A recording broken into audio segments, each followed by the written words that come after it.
At the City Council meeting on April 18th, Councilwoman Kathy Littlefield made a motion for a discussion to put the issue of road diets on the ballot at the next election. Scottsdale citizens I have talked to, I have heard from, they're outraged. And we have all seen and read the hundreds of emails that they have sent us. Citizens do not want the automobile lanes for which they have been taxed to pay for reduced. If we do not allow a vote of the citizens on this, the wound will continue to fester. But her motion was quickly quashed by the 4 council members who think the residents should not have the right to vote on this issue. At the meeting, all of the council members weighed in with their opinions. I very much appreciate Council Member or Vice Mayor Littlefield putting forward this motion. I think this motion makes a lot of sense, and I would support it.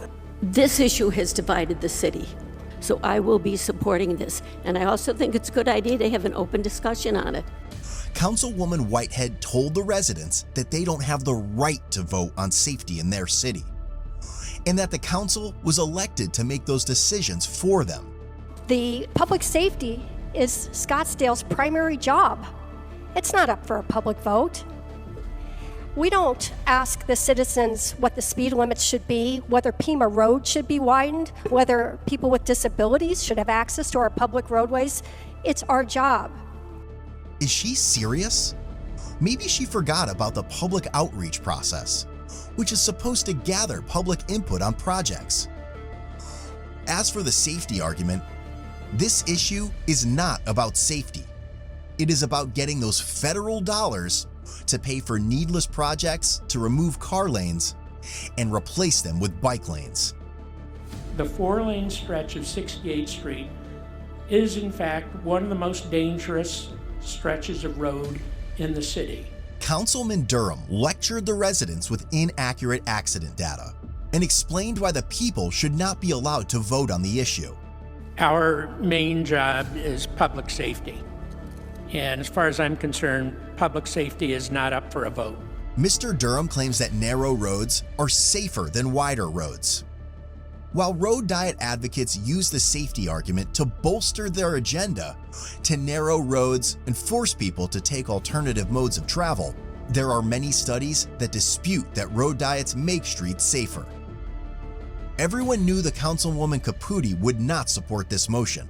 And just really quickly agree with what Councilman Durham just said. I would for sure be in favor of taking no action on this item.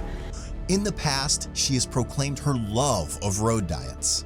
So I just wanted to make a couple of comments. I love that word, road diet.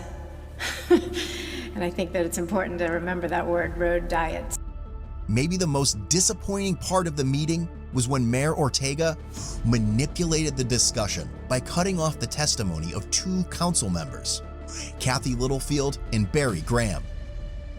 While he allowed Durham to speak for 5 minutes and Whitehead for 4 minutes, he cut off Councilman Graham after only 2.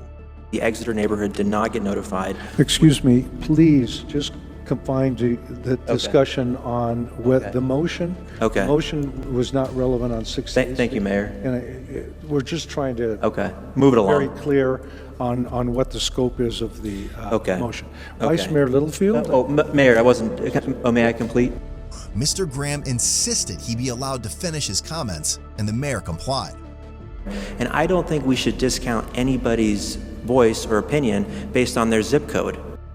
Then, towards the end of the discussion on the motion, the mayor abruptly interrupted Councilwoman Littlefield and called upon the city attorney to end it, citing procedural rules. It's on our planning commission. We are very, very fortunate. Councilwoman, if you could please bear with us. I think I have to call on the city attorney. At this point, we are just sticking with the motion that you made.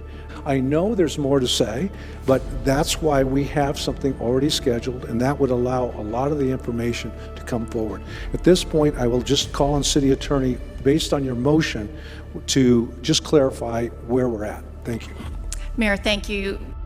It was obvious from the start that the 4 road diet advocates on the council were not going to support Councilwoman Littlefield's motion. The mayor voted against the motion with his comrades, Durham, Whitehead, and Caputi.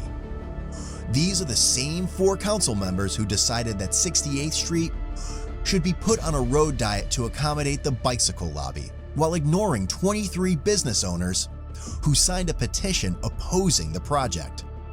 Those 4 council members don't think that the voters should have the right to decide the future of the roads in Scottsdale. Thank you to Council Members Graham, Janik, and Littlefield for representing the residents and listening to their concerns about road diets. If you support this issue being placed on the ballot to let the voters decide, send an email to the City Council and sign up at protectscottsdale.com.